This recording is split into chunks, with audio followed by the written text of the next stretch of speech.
জয়রাম বন্ধুরা, আমি অমৃতা। আমি শ্রী মনোরঞ্জন মুখোপাধ্যায় রচিত কৃপাসিন্ধু রাম ঠাকুরের বই থেকে একটা গল্প আপনাদের শোনাবো। তো মনোরঞ্জন মুখোপাধ্যায় একবার কোনো টেলিগ্রাফের কোনো কাজের জন্য স্টেট প্ল্যানের অফিসে কিছুদিনের জন্য পোস্টেড ছিল। তো ওখানে যে বাবুর্চিরা ছিল, যে চা, কফি, জল, দুপুরের লাঞ্চ, ব্রেকফাস্ট, বিকেলের টিফিন, চা, জল খাবার, এইগুলো সব রান্নাও করতেন, আবার সার্ভও করতেন। তারা পুরোপুরি মুসলমানের একটা গোষ্ঠী ছিল। এখন তখনকার দিনে তো মুসলমানের হাতে খাওয়া তো মানে জাত চলে যাওয়ার মতন ব্যাপার। তো আবার অফিসে কিন্তু কাজও করতে হবে, আর কাজ করতে গেলে ওদের হাতে খেতেও হবে। তো যাই হোক, মনে খুঁতখুঁতানি নিয়ে মনোরঞ্জন মুখোপাধ্যায় তো খেয়ে তখন ঠাকুরের কাছে এসে তখন উনি ওনার মনের খুঁতখুঁতানির কথাটা বললেন, যে উনি মুসলমানের হাতে খেয়েছে। তাতে আমাদের ঠাকুর খুব হাসলেন, হেসে বললেন, মানুষের হাতে খাওয়ার জন্য খেতে গেলে কোনো ধর্ম লাগে না।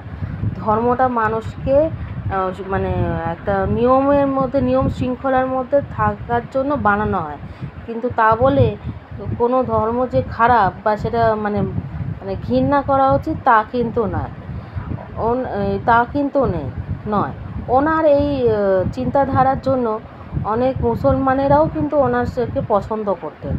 অনেক মুসলমান দিগ্গজেরাও ওনার সাথে কোনো ধর্ম আলোচনা, সেই মুসলমানদের নিজস্ব ধর্ম, যে আচার বিচার নিয়ে অনেক কিছু আলোচনা থাকে ওদের, ঠাকুরের সাথে বলতেও আসতেন। ঠাকুর সেটা ঠিক মতন ওনাদের সমাধানও দিয়ে দিতেন। সেই জন্য যখন ইন্ডিয়ার পাকিস্তানের ভাগ হচ্ছিল, তখন কিন্তু ঠাকুর তখন তো শেষ টাইমটা ছিল, তখন ঠাকুর ওখানে গিয়ে থাকতেন। বাংলাদেশেই শেষ সময়টা উনি একাই কাটিয়েছেন। কিন্তু কখনও কিন্তু কোনো মুসলমানেরা গিয়ে কিন্তু ঠাকুরের ওপরে কোনো ঠাকুরকে কোনো ডিস্টার্ব করেননি, যে উনি হিন্দুদের ঠাকুর বা কিছু, উনি কিন্তু এটা নিয়ে কোনোভাবে ডিস্টার্বড হননি। ওনাকে ঠিক মতন ওখানে যেখানে ছিলেন আর কি, ওখানে ওনাকে ঠিক মতন থাকতেন, আর ওনাকে দেখেও রাখতেন। তো 1860 সালে 2রা ফেব্রুয়ারি ঠাকুরের দীঘামানিকে জন্ম হয়। হওয়ার পর ওনার পিতৃদত্ত নাম হিসেবে ওনার রামচন্দ্র চক্রবর্তী নাম রাখা হয়েছে। পরে সেই রামচন্দ্র চক্রবর্তী থেকে উনি আমাদের রাম ঠাকুর হয়ে ওঠে। ওনার এই রামচন্দ্র চক্রবর্তী থেকে আমাদের রাম ঠাকুর হওয়ার যে জার্নিটা খুব অলৌকিক ছিল। উনি স্বপ্নে প্রথমে তো ওনার গুরুদেব থেকে দীক্ষা পাওয়ার পর উনি তো ঠাকুরের নামটা করতেন।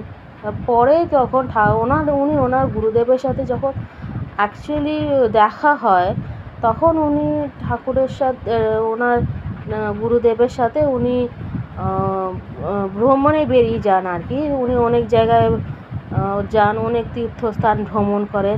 এমনকি মুসলমানদের যে মক্কা মদিনা আছে দেশের বাইরে, উনি ওখানেও যান। ওখানেও মুসলমানদের যে ধর্মটা সম্বন্ধে জেনেছেন, ওখানে যে ধর্মটা যারা পালন করেন তাদের যে নিয়মকানুন আছে, ওদের ধর্মগ্রন্থটা পড়েছেন, ওখানে কী লেখা আছে ওটা সম্বন্ধে জ্ঞান অর্জন করেছেন। যখন উনি ফেরত এসেছেন, তখন ওনার গুরুদেব ওনাকে আজ্ঞা দেন যে উনি যেন আমাদের মানুষদের লোকালয়ে এসে থাকেন, লোকেদের মাঝখানেই ওনার এটাই হচ্ছে ওনার কর্মস্থল। আর সেখানেই ঠাকুরের সাথে মাঝে মধ্যে ওনার গুরুদেবের দেখাও হয়ে যাবে। তা উনি তো ঠাকুরের আদেশ শুনে তো লোকালয়ে এসছেন সাধারণ মানুষের মতন জীবনযাপন করতে। কিন্তু উনি তো প্র্যাকটিক্যালি তো উনি মহাপুরুষ ছিলেন, কিন্তু সেই জন্য ওনার এই মহাপুরুষের মধ্যে যে গুণাগুণগুলো ছিল, ওনার মধ্যেও সেই গুণাগুণগুলো থাকায় আত্মপ্রকাশ পায়। তারপরে আস্তে আস্তে সবাই ঠাকুরকে চিনতে শুরু করে, ওনার সম্বন্ধে জানতে শুরু করে, উনি যে একজন মহাপুরুষ ওটাও জানতে শুরু করে, বুঝতে শুরু করে। আস্তে আস্তে এইভাবে আমরা রাম ঠাকুরকে চিনতে পেরেছি ও তাদের থেকে দীক্ষাও নিচ্ছে, তার আশ্রিত হয়েছি, হয়ে তার আশ্রিত হয়ে আমাদের নিজেদের সব ভার জীবনের আমাদের সব ভার সন্তান হিসেবে তাকে আমরা আমাদের নিজের পিতৃতুল্য হয়ে তার কাঁধে সব চিন্তা আমাদের ফেলে দিয়েছি।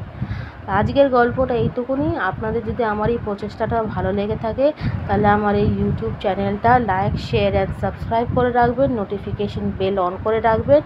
আর ফেসবুক থেকে দেখে থাকলে আমার পেজটা প্লিজ ফলো করে রাখবেন, ওখানেও নোটিফিকেশন বেল অন করে রাখবেন, যাতে আমি যখন নতুন ভিডিও দেব তখন ওখানে যেন আপনাদের কাছে সবার আগে নোটিফিকেশন চলে যায়।